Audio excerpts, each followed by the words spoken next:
Hello दोस्तों, आज की कहानी अगर अच्छी लगे तो प्लीज़ मेरी वीडियो को लाइक और चैनल को सब्सक्राइब करें। ये पता नहीं किस जन्म की दुश्मनी निकाल रही है मुझसे। ऐसी छुई मुई बनकर बैठी रहती है जैसे मेरे आने से पहले नौकर चाकर आगे पीछे घूमते फिरते रहते थे। एक तो बाहर से थक कर आओ और फिर घर में आते ही रसोई में लग जाओ। सुमन अपना सारा गुस्सा रसोई में बर्तनों पर निकाल रही थी। सुमन एक पढ़ी लिखी लड़की थी। उसका सपना था कि वो अपने पैरों पर खड़ी होगी। उसने नौकरी के लिए कई जगह आवेदन भी दे रखा था। इस बीच जब उसके लिए महेश का रिश्ता आया तो उसने साफ साफ कह दिया कि वह शादी इसी शर्त पर करेगी कि शादी के बाद उसे अच्छी नौकरी मिली तो कोई उसे नौकरी करने से नहीं रोकेगा।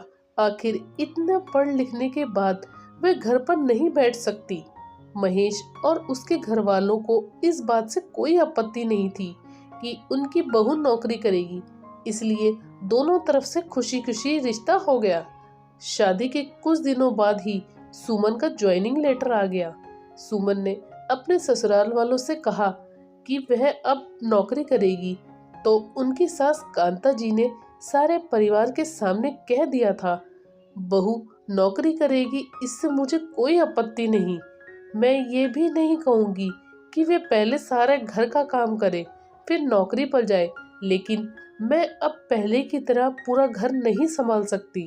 मुझे सब कुछ मंजूर है, लेकिन मुझसे ये उम्मीद मत करना कि मैं बहू को रोटी बनाकर खिलाऊंगी। उस वक्त सबको कांता जी की बातें सुनकर हैरानी तो हुई थी। उनके पति सुरेश जी ने तो यह भी कहा कि मुझे नहीं पता था कि मेरी सीधी सादी पत्नी भी सास बनते ही अपना रंग बदल लेगी। लेकिन इन सब बातों का कांता जी पर कोई असर नहीं हुआ। वह तो अपनी जिद पर अड़ी थी। खैर, सुमन को तो नौकरी करनी ही थी, क्योंकि घर के थोड़े से काम के लिए वह अपनी इतनी अच्छी नौकरी तो नहीं छोड़ सकती थी। वहीं उसके पति और ससुर जी ने भी नौकरी की इजाजत दे दी, तो वह फिर कहाँ रुकने वाली थी। इस समस्या का ये हल निकल गया कि घर के कामों के लिए एक कामवाली और खाना बनाने के लिए कुक रख ली गई। खाना बनाने वाली सुबह और शाम का खाना बनाकर चली जाती। सुमन का काम था ऑफिस से आकर बस खाना परोस। यूं ही दिन निकल रहे थे। सुमन की शादी को 4 साल हो चुके थे। अब तो सुमन और बाकी सब घर वालों को इस रूटीन की आदत हो गई थी। लेकिन मुश्किल तो तब होती थी जब खाना खाने बनाने वाली छुट्टी ले लेती थी। ऐसे ही कुछ दिन इन 2 दिनों से हो रहा था, जिस कारण से सुमन चिड़ी हुई थी। ऑफिस से आकर रोटियां बनाना उसे बड़ा बोझ लगता था। वैसे तो कांता जी इन दिनों में सब्जियां काट कर बना देती थी, लेकिन बहू के ऑफिस से आने के बाद रसोई में झांकती भी नहीं थी। उस समय सुमन को अपनी बैठी हुई सास बहुत चुभती थी। वह बड़बड़ाती रहती और रोटियां बनाती रहती। बाद में अपनी माँ को फोन पर भर भर कर शिकायत करती, जिसके बाद उसे थोड़ा सा सुकून मिलता था। कुछ दिनों बाद सुमन के भाई की शादी तय हो गई। सुमन की होने वाली भाभी भी नौकरी करती थी।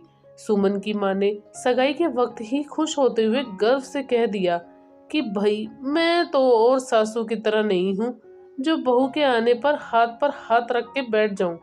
जब अभी तक पूरा घर संभाल रही थी, तो आप क्यों नहीं?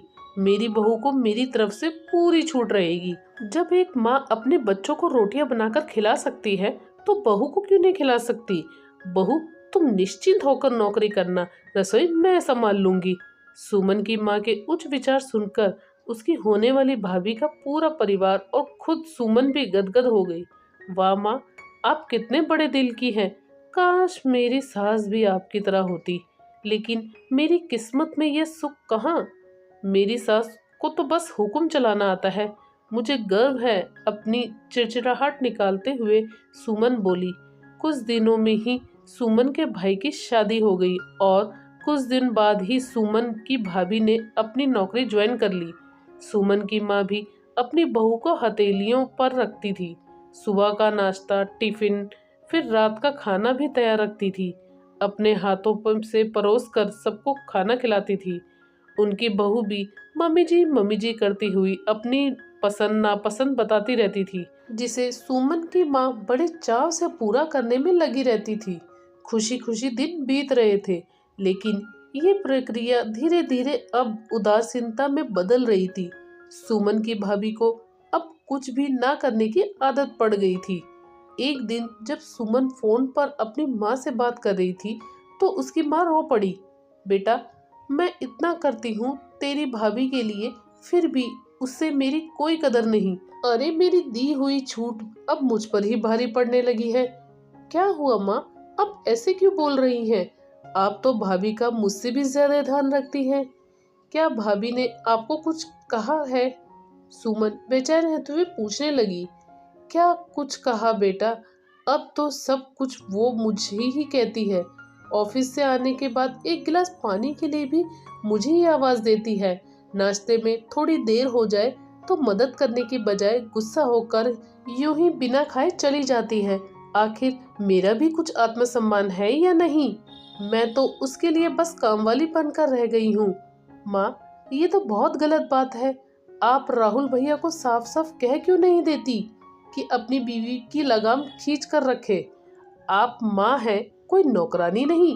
भाभी नौकरी कर रही हैं, इसका मतलब ये नहीं है कि आप पर हुक्म चलाएंगी। सुमन बोली। किस मुंह से कहूँ बेटा, पहले तो खुद मैंने ही आगे बढ़कर कुल्हाड़ी पर अपना पैर दे मारा, फिर शिकायत किससे करूँ? तेरे पापा ने तो कह दिया था कि बहू को ज्यादा छूट दोगी तो बाद में पछताओगी, लेकिन मैंने ही अपने बहू को सर पर चढ़ा लिया।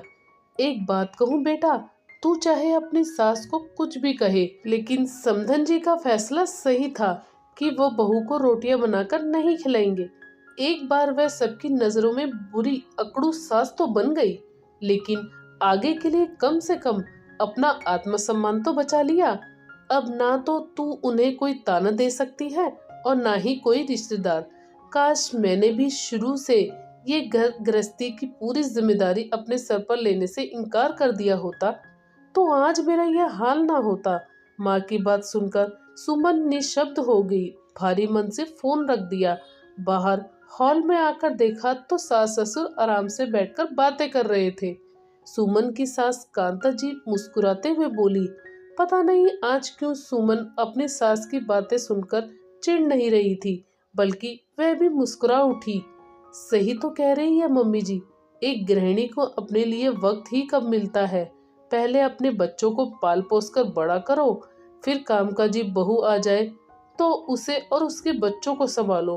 काश मेरी माँ ने भी मेरी सास की तरह पहले ही कह दिया होता कि बहू को खाना बनाकर नहीं खिलाऊंगी, तो आज वो इतना परेशान ना होते। दोस्तों, आपकी इस कहानी पर क्या राय है हमें कमेंट करके जरूर बताएं।